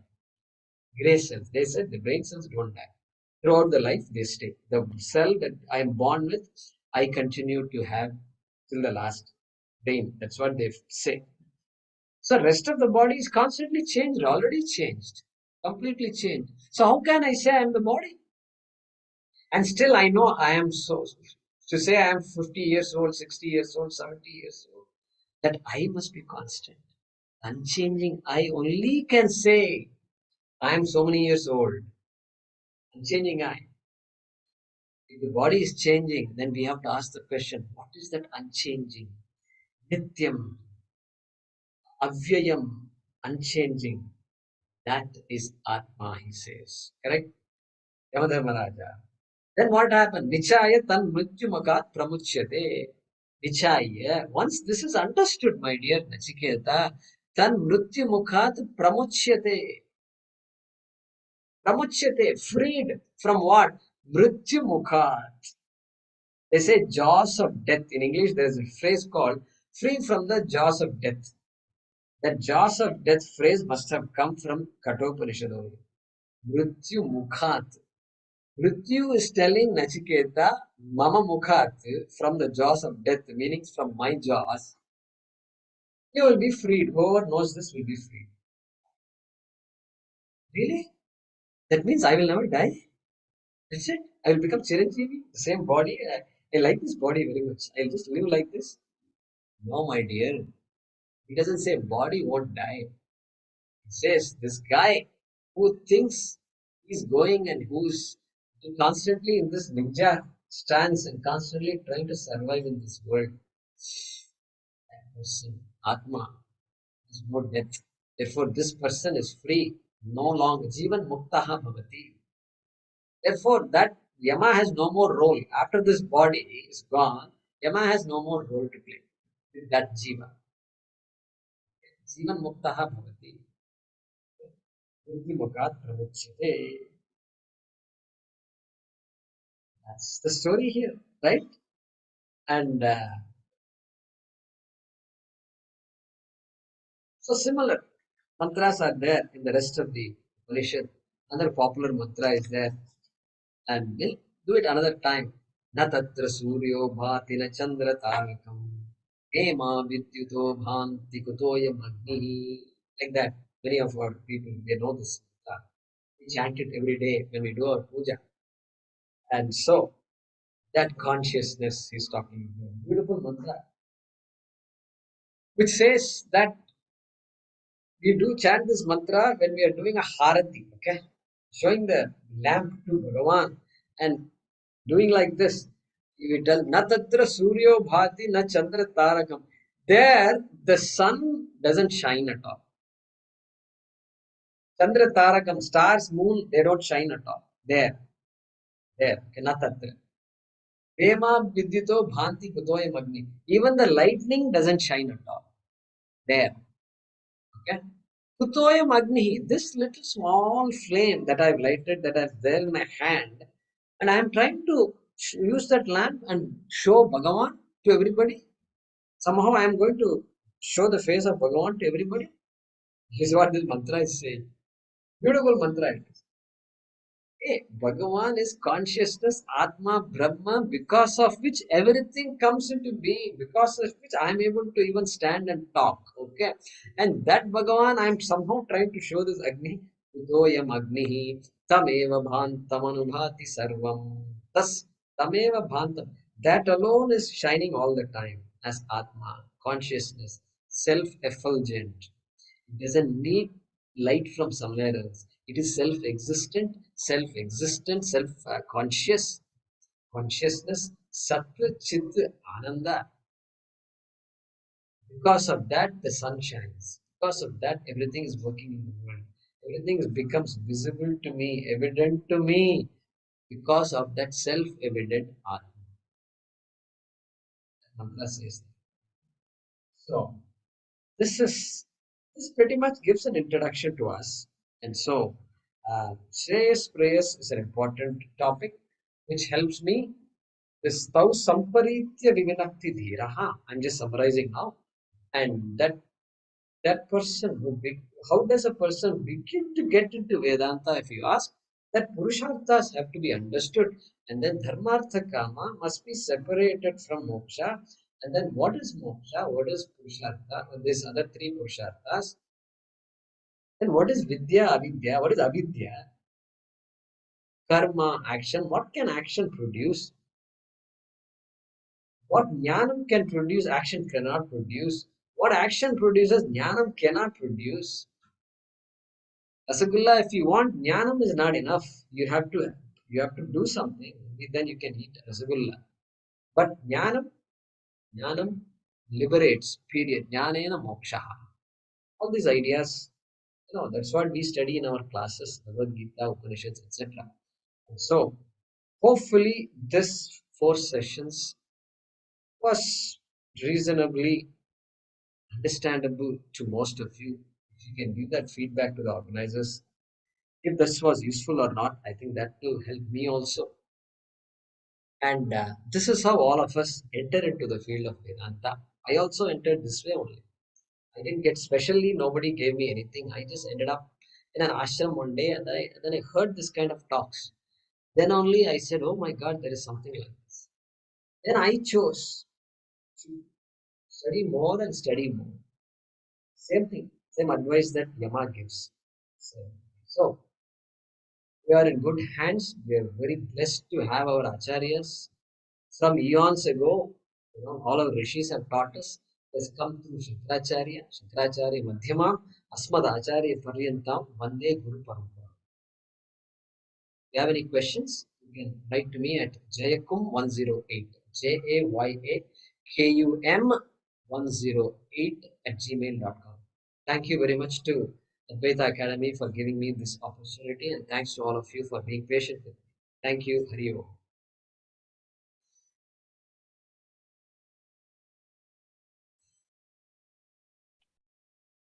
Thank you very much, Jayakumar ji, for this excellent series of talks on Introduction to Vedanta, especially today's session on Shreyascha Preyascha. I think it's so amazing that our knowledge system, our rishis, our acharyas, they have put in the life essences in so much better way. We cannot better it actually. We can only understand it and implement it and get the benefit out of it. So thank you for presenting it in such a wonderful way. Viewers, if you have any questions, now is the time. Please put it in Q&A box. As we wait for more questions, Jayakumarji, we have received one question already. One of the question is, who is really gaining Atma Vidya? If Jivatma is just an appearance in the Satchidananda Brahman, is it Brahman trying to understand Brahman?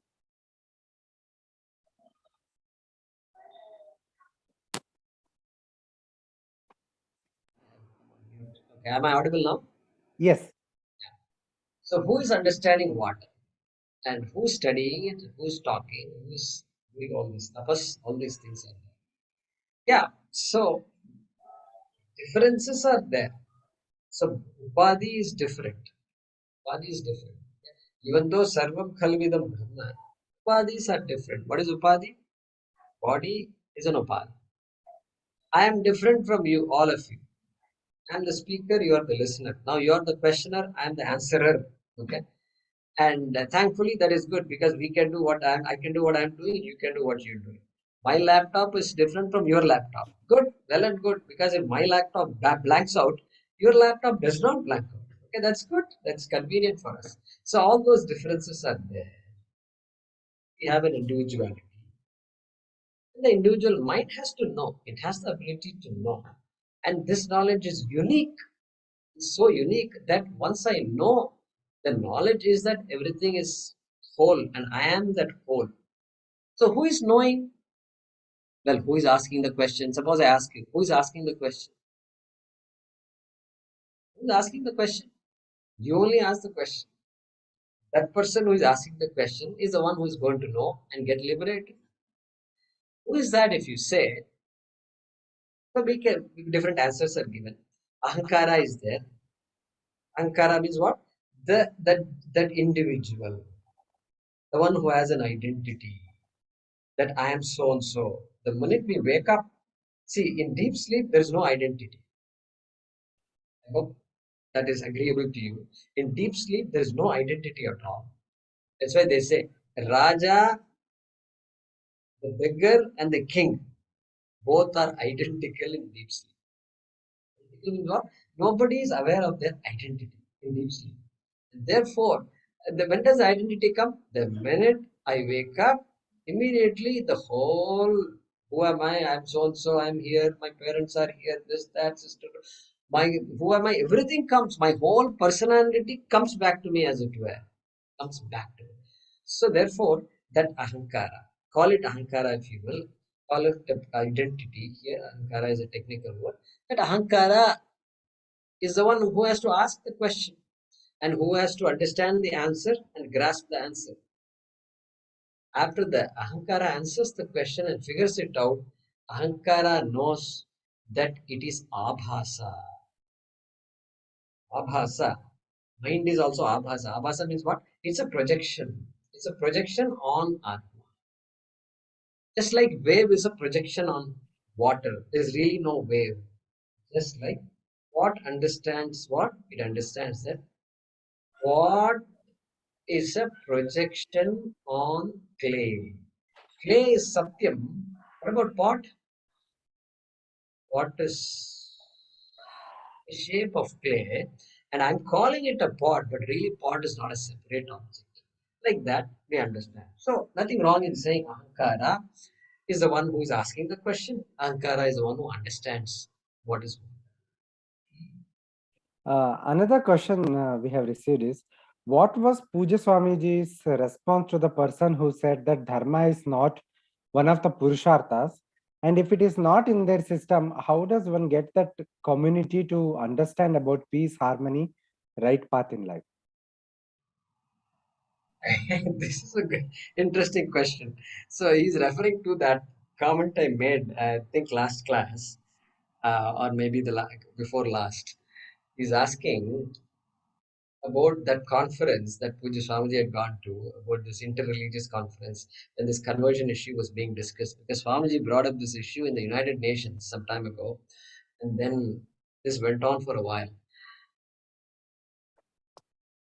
He didn't tell us how he responded. He didn't tell us. He just said the people are like this. They are not interested in dharma at all. That is what he was saying. And we are talking about dharma. These people are not interested. He said it's not a purushartha. We don't believe in all these things. That's what he said. So the questioner is now asking, how do we convince them? I'm saying, don't raise your hopes on this matter. Don't think you can convince them and all that. They have their own ideology. We have to find some other ways to resolve this conflict. Okay, and so you can't convince because they think they are right. What of the religion it is? You convincing them means you are saying change your religion. That's what you are actually telling. If you convince him that dharma is a purushartha, essentially you are asking him to change his religion from that to this. Otherwise, you can't. Islam cannot change. Sorry, I used the word Islam, but cannot change. That's all I'm saying. Therefore, your question is something that people are going to find very, very difficult to answer. It is not possible, in my opinion. Uh, Another question we have received uh, is there comprehensive text to understand about Atma? Okay. Comprehensive text to understand about Atma. See, yeah, there are some good books. These days, books are available. And when we study the ashram, we start with some basic texts like Tattva Bodha. Then, and parallelly, we study Bhagavad Gita. Bhagavad Gita is a good text to study. See, studying about Atma means every text talks about Atma only. Every Upanishad talks about Atma. Upanishads are all short texts. So comprehensive if you want. Kena Upanishad is a small text. Kene shitam padati preshati manaha. Kene shitam vachamimam vadanti. Student asks the question directly. By what is this mind thinking all these things? He says. Straight away he starts. Student's name is not mentioned. Teacher's name is not mentioned. Dumb bomb, atom bomb straight away comes. First question itself. So you want something like that? Then you study Kenopanishad. If you can understand it. Okay? We don't learn Kenopanishad right away because it's like that. We study Kathopanishad and Bhagavad Gita, then we study Mundaka, etc. Then we come to Kena and then Mandukya, etc. comes much later. So, a short text on Atma may not be useful to us, may not be useful to a beginner. Okay, beginner. So, it depends on whether you are a beginner or not. If you are a beginner, there are texts you can write to me, and then I'll send you my phone number on that email, and then we can discuss more. It depends on your. I need to know more about what what do you know? What is your background? Based on that, there are texts. There are elaborate texts like Bhagavad Gita. There are simpler texts like the vision of the Bhagavad Gita in a few verses. That also is good sometimes. It gives you some insights. So all those books are available. Yeah. Thank you, Jayakumarji. I will just quickly take one or two questions before we conclude. Uh, can you tell the difference between Atma and Paramatma? Can we say clay and pot both are avidya and there is something more subtler than the clay, which is called Paramatma, and Paramatma is vidya, even Atma is avidya? I think there is a lot of confusion in this question. Please go ahead. Yeah. So obviously we have to study more, and this is just an introduction. And but the essence is what? Ishvara also, the essence of Ishvara also is Brahma. We use the word Brahma now. Why? Because we are now trying to equate this Jivatma and Paramatma. Paramatma is also Brahma. We look at the essence of this pot. I said clay, but clay also can be broken down into essence. Some silicon, this and that will be there. Silicon oxide, dioxide, SiO2 and all. We studied that in chemistry long ago. Then you break down silicon also, it is a bunch of atoms. Then you break atoms also, then it is only electrons, protons, and neutrons. Further, they have broken down, physicists have broken it down, more fundamental particles. They say quarks and all that. That means what? They have they have reduced this pot into quark. Science is also heading towards that direction. I'm saying this pot, clay, and quark also can be reduced further into our rishis are saying reduced into what? Brahma. What is that Brahma? Some abstract Brahma you're talking about? No, it's not abstract. Why it's not abstract? Because that Brahma, which is the essence of this pot, is you. Thankfully, that Brahma is you. If I ask you, are you abstract? Then it is like an insult to me. Because if somebody asks me, you are abstract means what? I don't exist or what? I exist very much. I'm not abstract. I'm real. I exist. That existence, there is consciousness, there is Brahma. We use the word consciousness in English. And so, yeah, Paramatma is also Brahma, Jivatma also is Brahma. That existence, because of which everything becomes evident to me, including God, including Swarga, becomes evident to me. That me is Brahma. Yes. Thank you, Jayakumar ji. Again, on the behalf of entire Advaita Academy and all our viewers, I thank you for this wonderful series of lectures introducing the people to Vedanta. I request the audience who are more interested into serious study of Vedanta, they can get in touch with Jayakumar ji. You can write to us on email. We can send his contact number or email. If you contact us, we will guide you to how to contact him. So with this, we conclude this session. Again, thank you, Jay Kumarji. Thank you very much, Nitinji. Appreciate everything. Yeah. You all. Yes, do follow us on Facebook, Twitter, and Instagram for updates about upcoming sessions. Thank you. Shri Guru Bhyo Namah.